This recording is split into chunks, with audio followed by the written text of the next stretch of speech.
Hi, everybody. Welcome to the Cupid's Coach podcast. I'm your host, Julie Ferman, inviting you to transform me to we through your very own process of doing dating better.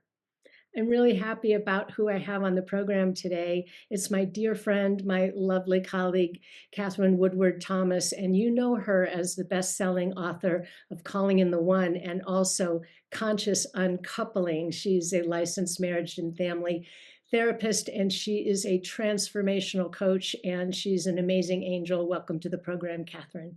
Oh, Julie, this is so special. We've known each other for so many years. And I've it's, known you since I was just starting my company, and the very first events that I was planning were in Longmont. Is that where your office was? fun. Larchmont. I'm thinking of Longmont, Colorado, Larchmont. And I was so impressed with what you were doing. And here we are 24 something years later, and you and I are both doing what we do, and we've gotten really good at it, haven't we? I hope so. It's been a joy to serve people as long as we're serving people, it's always so rewarding. Well, I was telling you before we hit the record button that one of the things that I've been doing recently is studying up on you. And I'm just so inspired by the work that you've done.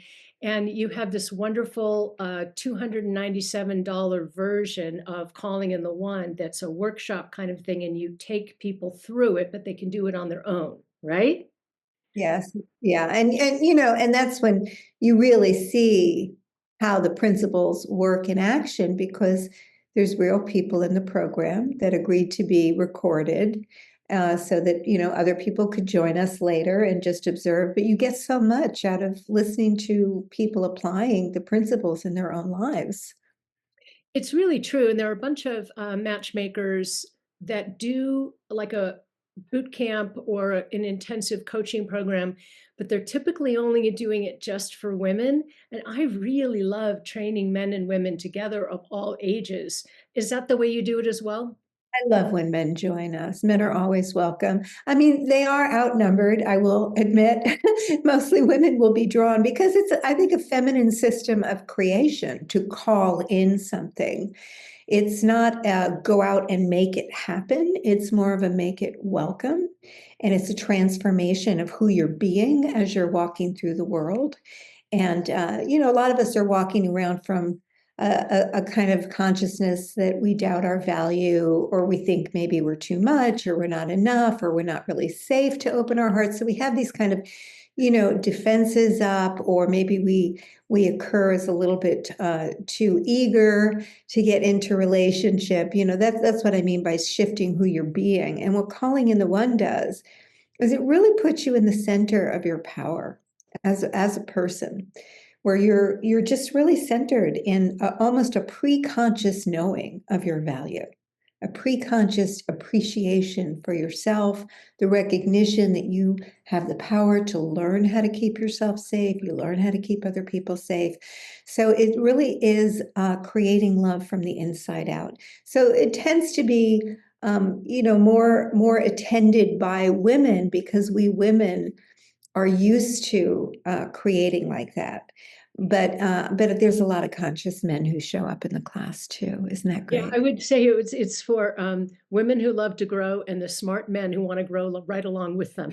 Oh, There's that's something that you said earlier, I just loved it, and when I was studying up on you, that your purpose is to evolve our individual and collective capacity to love and to be loved. yeah, absolutely. Well, a lot of those of us who struggle in this area, we might not have learned early on what it takes to love for the long haul. And we didn't learn certain skills like healthy boundary setting, or negotiating our needs, or how to just even engage conflict in a way that, brings you together with someone, as opposed to kind of explodes the relationship apart. So these are things that we really need to learn how to do. And that's what I mean by expanding our capacity to love. We all have hearts that can open, and most of us who want a loving partner are people who want someone to love. We want to be loved. We want to love someone. So our hearts might be open, but we might be missing some of the skills that are necessary to really have it go well when we're in that relationship. So calling in the one isn't just about attracting someone, it's also about preparing for that relationship so that you're the right person. It's not just about meeting the right person. You're actually the right version of yourself going into that relationship. And I'm kind of in the camp that love is a verb, particularly for the long haul. Because, you can kind of fall in love with someone and ride the coattails of that high for a while, but then, when you're really rooting love down, you see, that this person isn't perfect and this person too can disappoint you, or you might get triggered by this person because maybe they're acting like someone in your past acted unconsciously. So we have to learn the skills of love. So that's really at the heart and soul of that mission of mine. Well, I really appreciate it. And there's something else I appreciate about you. You're not that person who got married at age 22 to the love of your life and you've stayed together for all these years. You've had history of your own, and you had, what is it you call it? Our gnarly histories. I love the way you talk about our history as being sometimes gnarly. I wonder if you could tell us a little bit about your history in relationships. You didn't come out of the womb perfectly ready for the love that you're in right now. Tell me more about your dad and tell me more about your brother.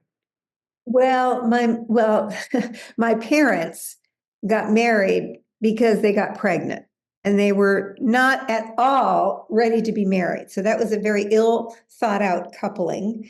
And my dad did the right thing. He married my mom, and so or whatever was considered the right thing at the moment, right? I'm not sure that's the right thing, but that's what they felt was. And they had a very difficult marriage, and they were, yeah, they were way too young to be parents. My mother had just turned 18 when she gave birth to me. Right. And so when my father left, I was like a year and a half old. She didn't know any better. She thought once she put me to bed with a bottle, I was fine. So then she'd go out and party with her friends. Right. So I was just alone in the apartment because my dad wasn't there anymore. I mean, this is the kind of crazy stuff that a lot of us have lived through. It's this kind of, in and out, up and down. And then, of course, my mom was just trying to figure herself out. She was putting herself through college. My dad was off doing whatever he was doing, building his career elsewhere. They were fighting. Then he got the marriage annulled without thinking, oh, that leaves me an illegitimate kid, and then like all this shenanigans going on. But, back in the 50s and 60s, which is when I was born, 57, nobody really knew how to divorce well. That's a new thing. I mean, and I'm proud to say that I had my role to play in that too, about really helping us to part ways in a way that was decent and cohesive and, and really reflective of the best of who we are as opposed to the worst of who we are. But back then people were, they really didn't even know. So my dad ended up getting married to a woman when I was 7 or 8, but the terms of the marriage were, I was never allowed in their home, and there was no reference to me ever. So immediately I'm set up as the other woman. Because back in the 60s, people just did stuff like that because they didn't really realize that children have psyches, that this might impact the kid, like this might be a problem. So anyway, my dad agreed to that, which I think is one of his deepest regrets to this day, but he did agree to it. And it kind of set up this thing where I just became like the other woman to my father because he'd like sneak out and come visit me. And of course, my mother didn't want anything to do with him. So I had to wait on the front porch because he wasn't allowed in the house. So it was just all this kind of dynamic stuff. We are not mysteries, right? So of course you can guess that my pattern was I would always go out with married men, or just completely unavailable men. So whatever version, or completely inappropriate people. But I never really was able to bring anybody home that made sense or was going to fulfill on my deep desire to get married and have a family. I'd wanted to be a mother for years. I'd wanted to get married, particularly because my mother was in and out of several marriages by the time I was 10. And and she never really oriented me to the fact that we were changing family structures. We're going to move. We're going to go to a new city now. And it was kind of like, pack your bags. We're going. Oh yeah, I'm getting married on Saturday. Here's your dress. This is what you wear. This is so it's a good thing. Whoever teach parenting classes, God bless the people who teach all the parenting classes now. Anyway, my mom and I are really close. My dad and I are really close, and I've even healed the relationship with his wife, which happened very recently.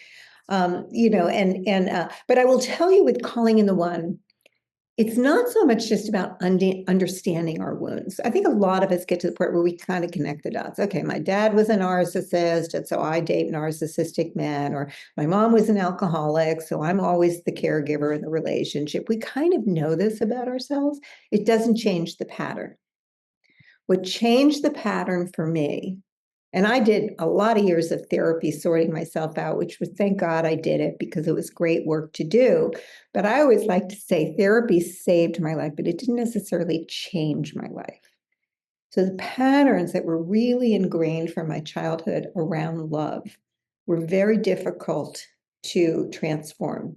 They were extremely tenacious. It wasn't until I was learning about intention setting, and then not just like, oh, I want this to happen, or not just putting something on a vision board, but actually asserting an unreasonable, kind of outrageous future. And for calling in the one, I was 40 years old, 42, 41, and I declared to a friend of mine, I will be engaged by my 42nd birthday. And she said something that completely changed my life. She said, Katherine, I'm going to hold that intention with you and for you if you give me permission to hold you accountable for being who you would need to be in order for that to happen.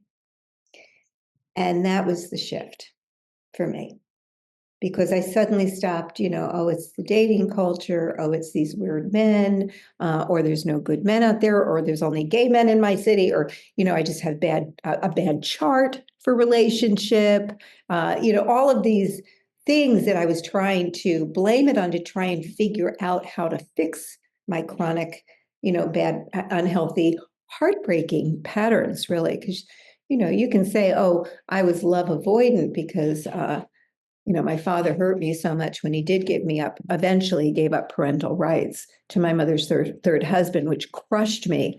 So then you say, okay, well, maybe I was a little love avoidant. But love avoidant doesn't mean that you're not in constant agony. It doesn't mean you don't want love.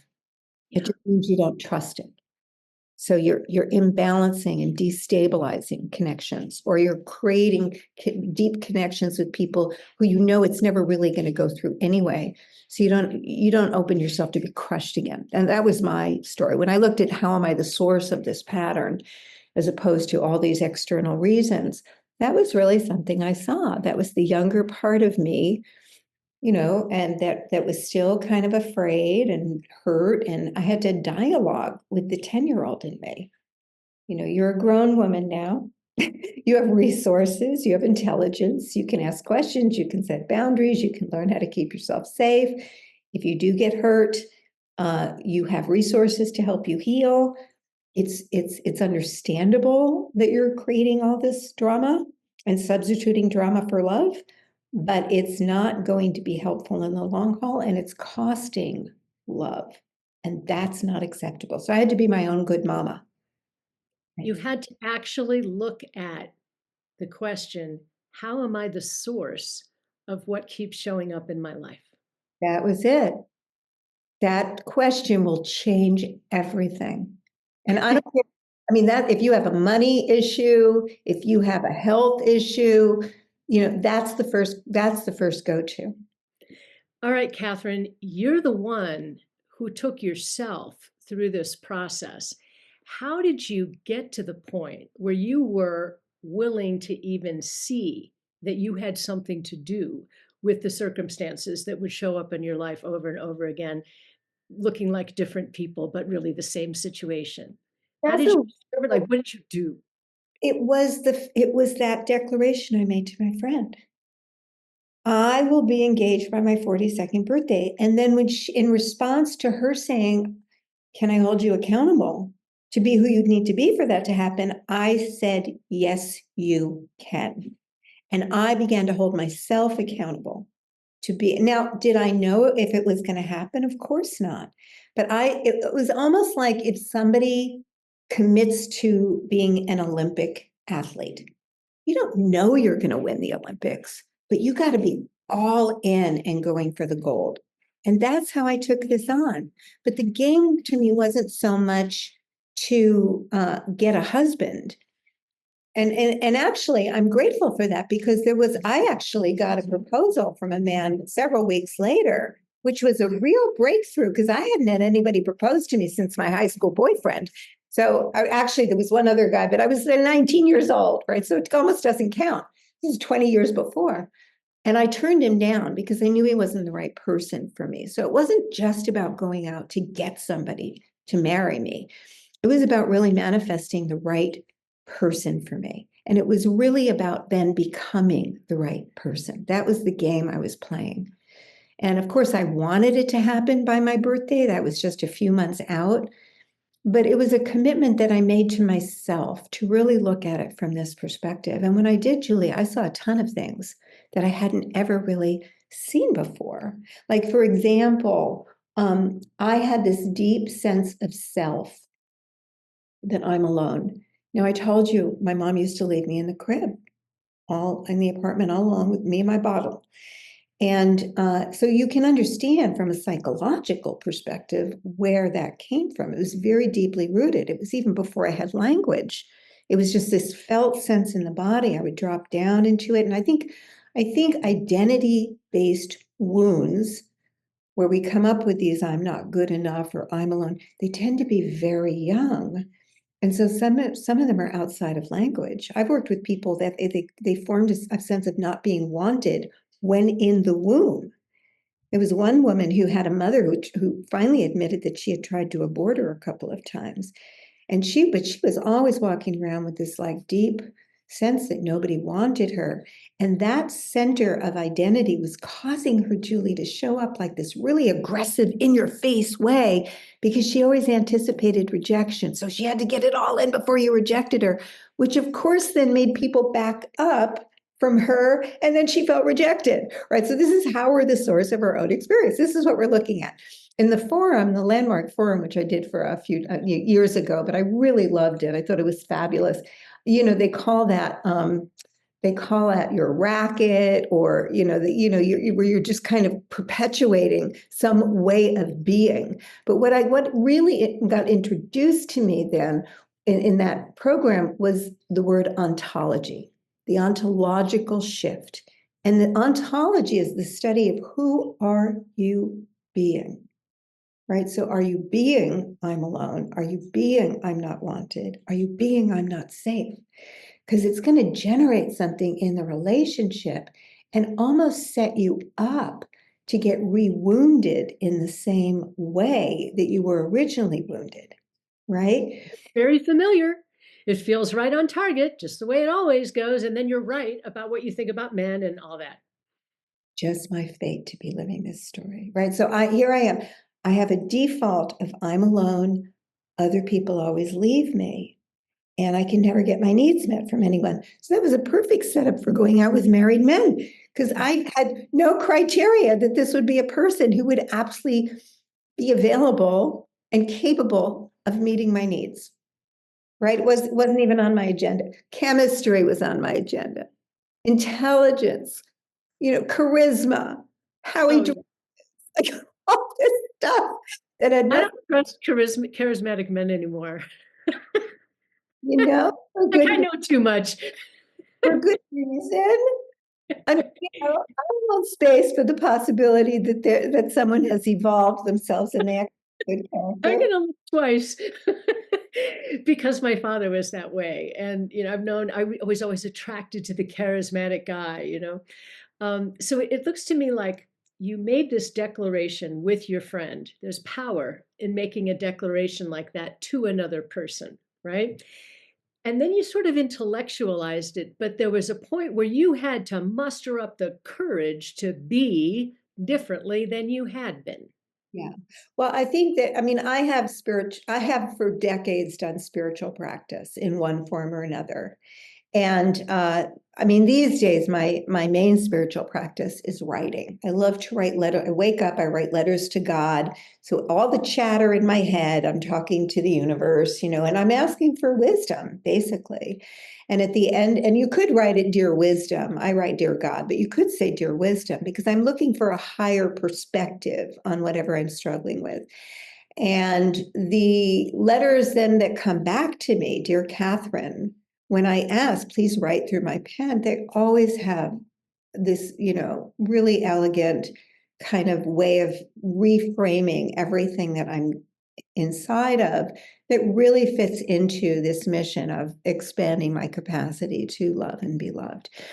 So I have spiritual practice. At the time, I was doing a visioning practice every morning. And I learned this from Michael Beckwith, because I used to go to Michael's church. And so I would do the visioning where I would imagine myself in a relationship with someone who was really present, really loving, really decent, very smart, where I felt turned on and stimulated by the conversation. I felt safe. I felt loved. My heart was open. I loved freely. And I would just imagine, like, what would that be like? What does it taste like, sound like, smell like to be living this as though it's happening now? And then I would ask myself, who am I here? Well, I'm safe. I'm loved. I'm chosen, right? That's who I'm being. And I would feel into that version of myself. And then I would ask the universe 3 questions. And the first question was, what will I need to give up in order to manifest this future? And I'd listen. Now, I never got a big burning bush, but I'd get a sense of some action I could take that day that would release something. Clean out your closet. Get rid of those old love letters.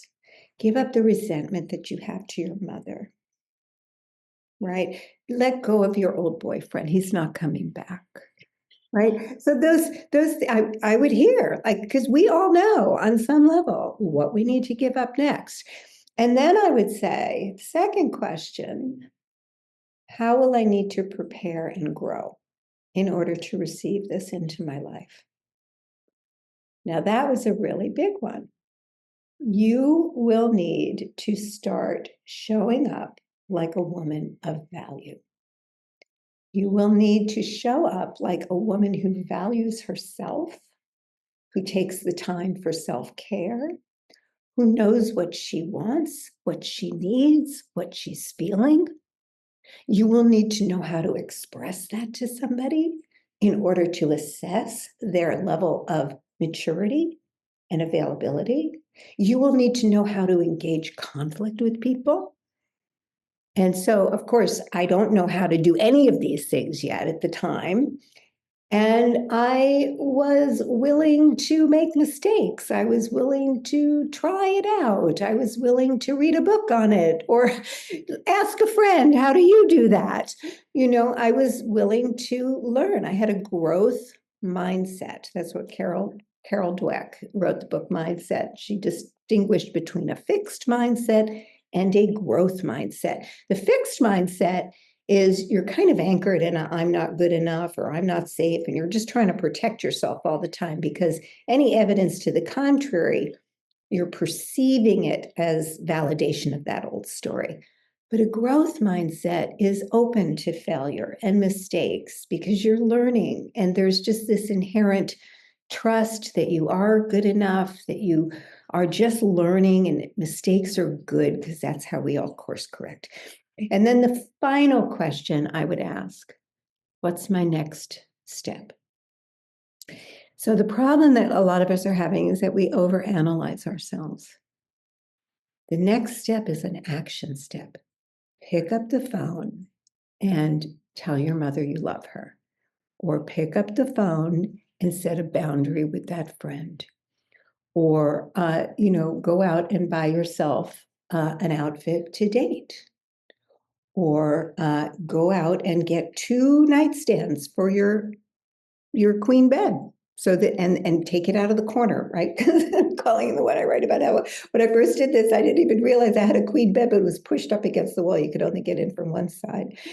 So, so just artwork on my walls at the time, I think, were all these single women nobly staring off into space, all alone with God. So, I had to take those down. So there were a lot of adjustments. I'm in action all the time. And you don't really know what you're doing when you're doing it. You're just putting one foot in front of the other and doing the next thing to begin to manifest, co-create that positive, possible future. And you know the story, how the story ends, Jewel, but I'll share. Everybody else, they don't know. Okay, they don't know yet. So I really several weeks into this, of really every single day doing this practice and doing what was in front of me to do, I ended up talking to a friend. I think I was complaining at the time because my birthday's right around the corner. I haven't met him yet. Where is he? And my girlfriend said, "Well, you need to get online and do this internet dating thing." Now, this is 1999. And really, it was just starting the internet. I think Match.com was brand new, but she didn't know about it. She ended up telling me about this site that I could go on that doesn't even exist anymore. And the technology was so new that people didn't even have their pictures up. So I pull up this site. There's 250,000 people on the site. I end up narrowing it down to about 80,000 people with all my stats and stuff. And I respond to one person anonymously. And it ended up being a man I had dated 6 years earlier, who for years I thought of as the one that got away.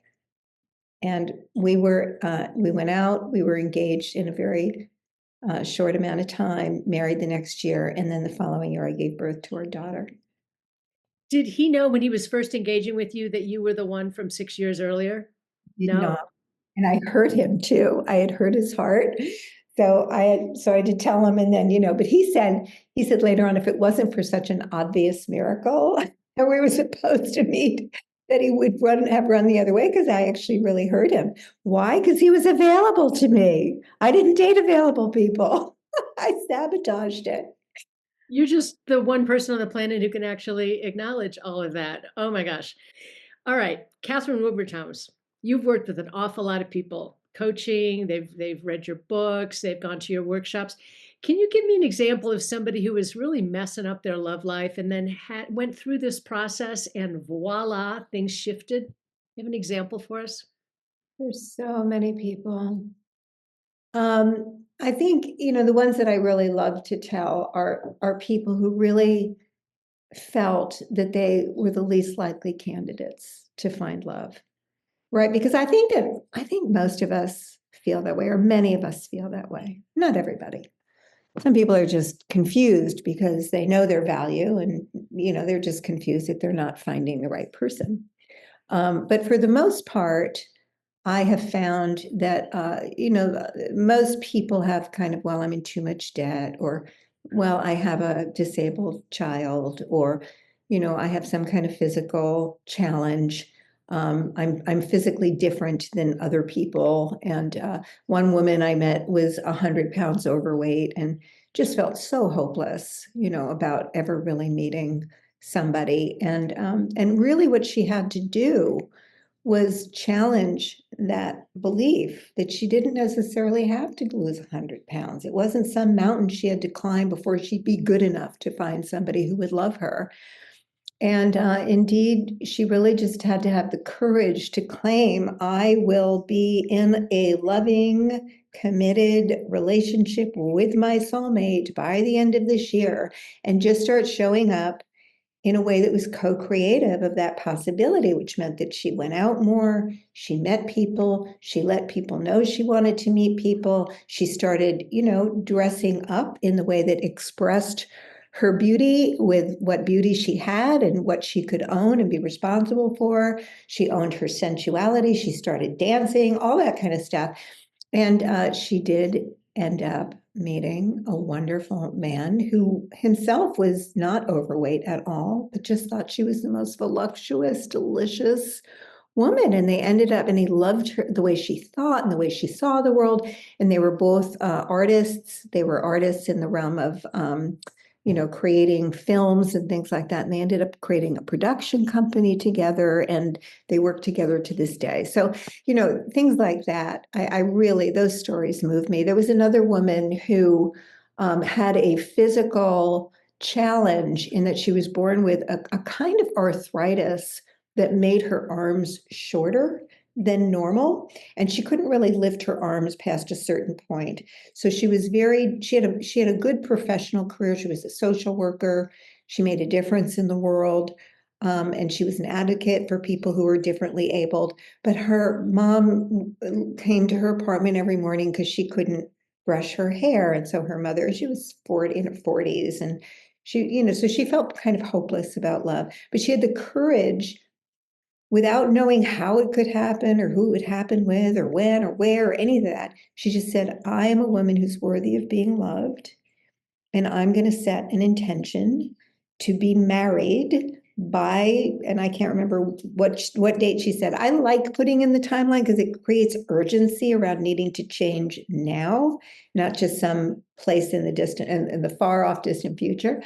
Anyway, she did that, and she ended up connecting with this beautiful man who was also in the same field, a similar field, was also somewhat differently abled, and worked in an organization, that's how they met, that was really securing the rights for people differently abled. And they were married in a relatively short period of time. And his favorite thing to do is to brush her hair every I was just going morning. to say, I bet he brushes her hair. Oh, that's so beautiful. Really happy to hear this. And there's something else that you wrote about in your blog that really touched me, and I kept thinking about it. And I wonder if you'd share it. It's about the relationship that you had with your brother, and there was a transformation in there somewhere. Oh, he's so much. So my brother was actually, he was the son of my mother's third husband. And I met him when I was 10. He was 5. And my mother and my mother's third husband adopted me because my father gave up parental rights, and my mother adopted him. So he's my brother, not by birth, but by adoption. His name is Scott, and he was born in a very complicated situation medically, and he ended up having a series of operations to the point where he ended up being brain damaged because of one of the operations in particular. So he's pretty severely disabled in that. He went to school with he went to special schools and all sorts of stuff. Anyway, he is a great guy. He is a great guy. And of course, I, as his sister, his big sister, have always looked out for him, have always done my best to do right by him. He's limited in what he can do, like he can't travel on his own, for example. So I've always made sure to go to him, or I've made sure to speak to him, once a week, and, create family holidays and things like that. But and I just adore him. He's an interesting guy because he has a lot of emotional intelligence. And he was actually the one person in my family who I really felt got me when I was upset. Isn't that interesting? So we're all so complicated and we're all so unique, but he's really a special human being. So anyway, so he ended up getting into this situation, which is like a dream come true situation. And there's an organization in his community in Connecticut that takes care of people who are differently abled. And they find housing, they find jobs, they find, they secure all the social benefits that state would have to offer. And he is really well cared for. But what I noticed is that as he went into this system, he kind of got this like learned helplessness a little bit.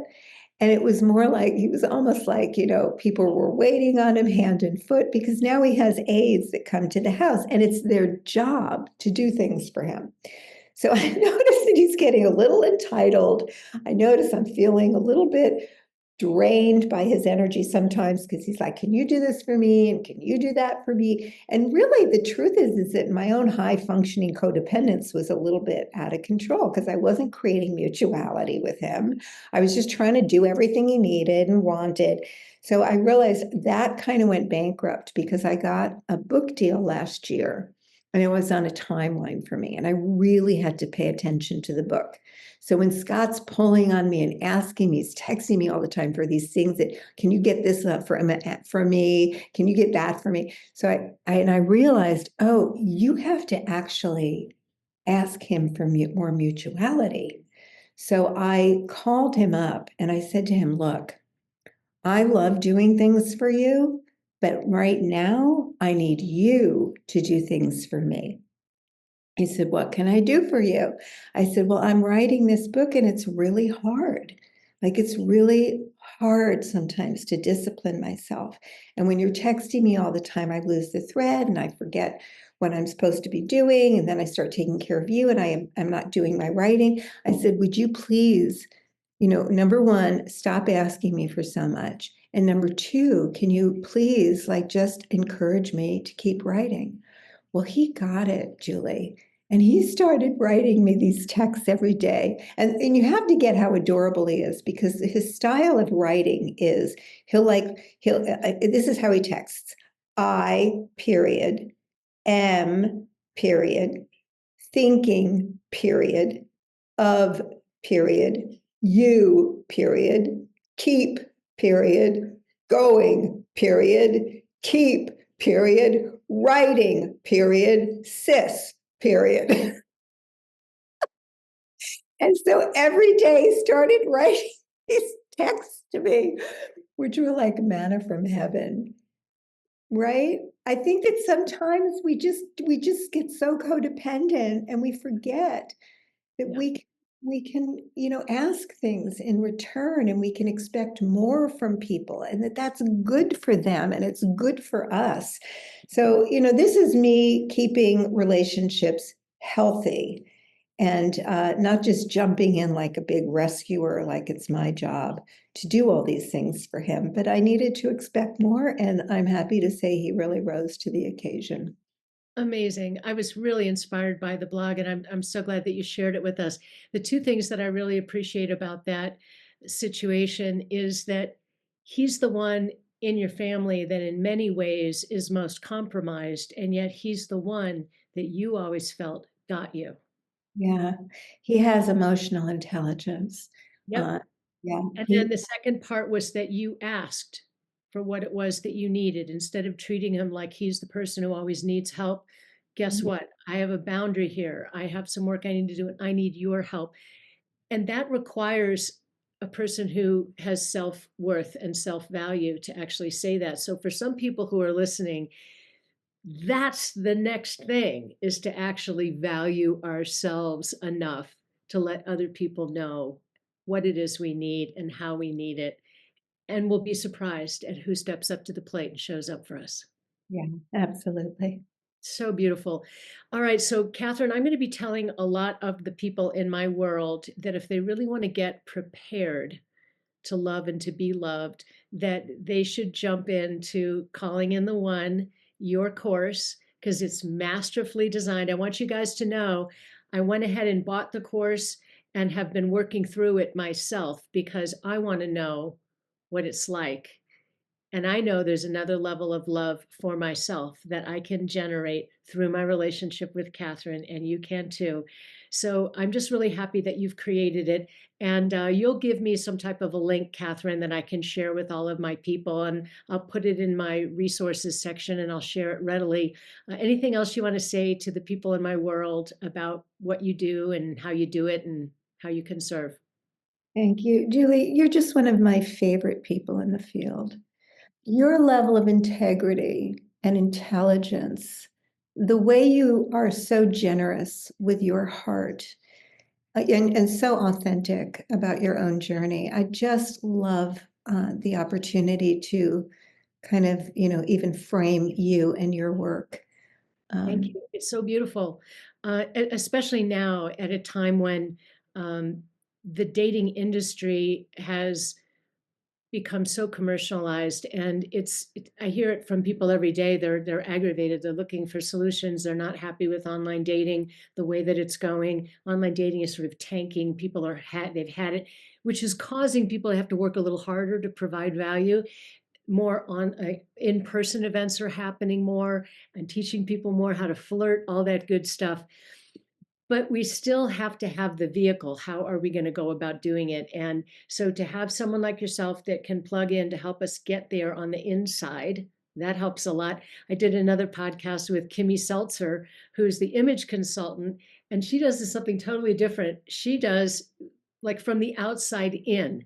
And I think if we're doing both, like if we don't feel so good, maybe we get ourselves all dressed up and we start carrying ourselves better and we start having more confidence.